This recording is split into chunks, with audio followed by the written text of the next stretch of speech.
ఉన్నారో ఇద్దరు గెలవడం జరిగింది. రెండు చోట్ల ఇండిపెండెన్స్ గెలవడం జరిగింది. సో ఓవరాల్ గా పోటాపోటీగా నడుస్తోంది. రాష్ట్ర వ్యాప్తంగా ఉత్కంఠ రేపినటువంటి ఈ సమరంలో అసలైనటువంటి రోజుకు ఇక ముహూర్తం ఆసన్నమైంది. సో ఇప్పుడిప్పుడే అందుతున్నాయి, అంటే ఇప్పుడిప్పుడే గెలుపులు డిక్లేర్ అవుతున్నాయి. సో చాలా తక్కువ సమయంలో, అంటే 2000 3000 వరకే ఓట్ల లెక్కింపు ఉంటుంది కాబట్టి, కౌంటింగ్ ఉంటుంది కాబట్టి, ఇప్పటికే బండిల్స్ కూడా కట్టడం జరిగిపోయింది కాబట్టి, సో ఇక తొందరగానే రిజల్ట్స్ వస్తున్నట్టు కనిపిస్తోంది. సో ఇప్పటికే 36 వార్డులో కాంగ్రెస్ పార్టీ గెలిచింది కూడా స్పష్టంగా కనిపిస్తోంది. రౌండ్ కు కొంత సమీకరణాలు మారుతున్నాయని చెప్పాలి. సో మారుతున్నటువంటి ఈ సమీకరణాలు మొత్తం కూడా పొలిటికల్ హీట్ను పెంచుతోంది. ఆల్మోస్ట్ జిల్లా కేంద్రాల నుంచి ఇప్పటికే కౌంటింగ్ సంబంధించినటువంటి డిస్కషన్ జడ్జిమెంట్ వస్తుంది. దానికి సంబంధించినటువంటి రిజల్ట్ కూడా వస్తుంది. సో ఇప్పటికే రాష్ట్ర వ్యాప్తంగా అన్ని మున్సిపల్ కేంద్రాల్లో దీనికి సంబంధించి 414 డివిజన్లు 7 కార్పొరేషన్లో కౌంటింగ్ నడుస్తోంది. ఇప్పటికే కాంగ్రెస్ పార్టీ కొంత ముందంజలో కనిపిస్తోంది. కాంగ్రెస్ వర్సెస్ బీఆర్ఎస్ పార్టీగా పోటీ మాత్రం కనిపిస్తోంది. సో భారతీయ జనతా పార్టీ కూడా కొన్ని వార్డులు గెలుచుకుంటోంది. 36 వార్డుల్లో ఇప్పటివరకు ఉన్నటువంటి మనకు అందుతున్న సమాచారం ప్రకారం కాంగ్రెస్ పార్టీ 36 వార్డుల్లో గెలిచింది అండ్ బీఆర్ఎస్ పార్టీ కూడా 17 వార్డుల్లో గెలిచింది. సో ఇంకా మున్సిపల్ కౌంటింగ్ కొనసాగుతోంది.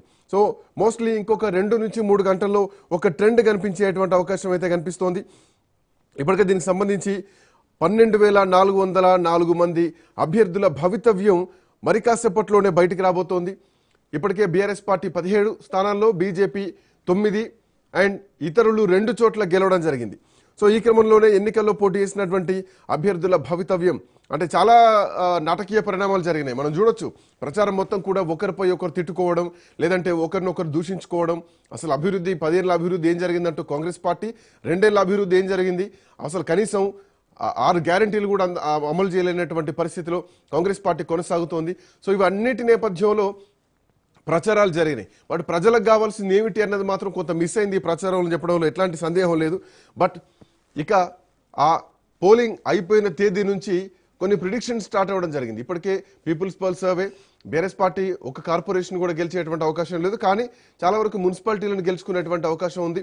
ఆల్మోస్ట్ ఒక 30% to 40% మధ్యలో బీఆర్ఎస్ పార్టీ మున్సిపాలిటీలను గెలిచేటువంటి అవకాశం ఉందంటే కనుక కాంగ్రెస్ పార్టీ కూడా 70% వరకు కూడా మున్సిపాలిటీలను గెలిచేటువంటి అవకాశం ఉందంటూ కూడా కొన్ని ప్రిడిక్షన్స్ రావడం జరిగింది.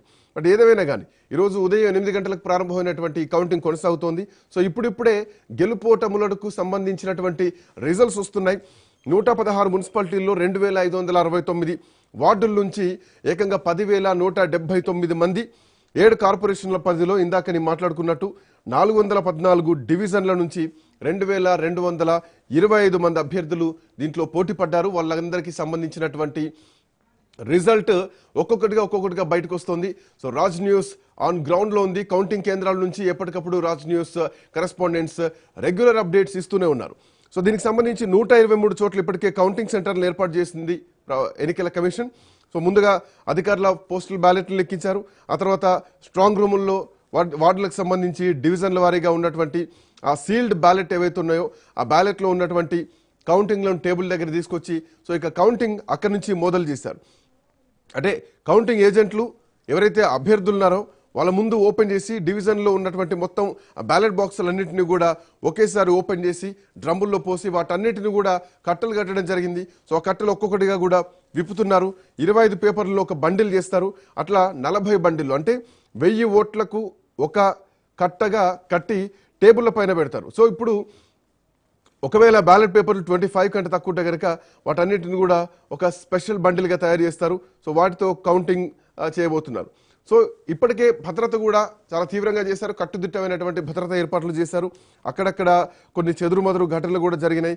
సో అక్కడ అభ్యర్థులకు కౌంటింగ్ సెంటర్ల దగ్గర కొంత పార్టీలకు మధ్య గందరగోళ వాతావరణం కూడా ఏర్పడ్డది స్పష్టంగా కనిపిస్తోంది. సో అక్కడక్కడ చెదురుమదురు ఘటనలు ఉన్నాయి. ఎక్కడ ఎలాంటి గందరగోళం లేకుండా కూడా పోలీసులు ఇప్పటికే భద్రత ఏర్పాట్లు చేయడం జరిగింది. ఈవెన్ లక్షెట్టిపేట, మంచిర్యాల జిల్లా లక్షెట్టిపేటలో కూడా కొంత గందరగోళం వాతావరణం కనిపించింది. ఒక హైడ్రామా నడిచింది. బ్యాలెట్ బాక్స్ సంబంధించినటువంటి సీలింగ్ విషయంలో రాజకీయ పార్టీల మధ్య తీవ్ర వివాదం దారితీసింది. సో కౌంటింగ్ జరుగుతున్నటువంటి టైంలోనే అక్కడటువంటి ఒక వార్డుకు సంబంధించినటువంటి బ్యాలెట్ బాక్స్ను అధికారులు బయటకు తీయడం జరిగింది. ఆ బాక్స్కు ఉండాల్సినటువంటి సీల్ లేదు. సో లేకపోవడంతో బీఆర్ఎస్ పార్టీ అక్కడటువంటి బీజేపీ అందరూ కూడా నిరసనలు దిగడం జరిగింది. సీలింగ్ లేని బాక్స్ని కౌంటింగ్కి ఎట్లా అనుమతిస్తారంటూ కూడా ఒక ఉద్రిక్తమైనటువంటి వాతావరణం జరిగింది. సో దీన్ని వెంటనే ఆపేయాలంటూ కూడా డిమాండ్ చేయడం జరిగింది.